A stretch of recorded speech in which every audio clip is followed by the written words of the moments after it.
দক্ষিণেশ্বর মন্দির হয়ে চলে এলাম বালির ব্রিজে। 31শে ডিসেম্বর সকালে এত ঠান্ডা, হালকা রোদ উঠেছে।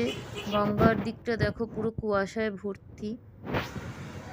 এত ঠান্ডা হাওয়া দিচ্ছে, তো নাক মুখ ঢুকে রয়েছি।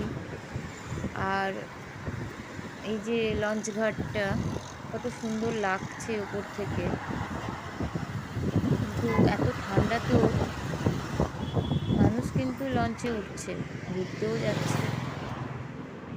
আর ব্যস্তময় এই বালির ব্রিজ সবসময় ব্যস্ত থাকে, কত মানুষ চলছে, কেউ সাইকেল নিয়ে ফুটপাথ দিয়ে যাচ্ছে, কত বাস যাচ্ছে, কেউ অফিস যাচ্ছে, কেউ ঘুরতে যাচ্ছে।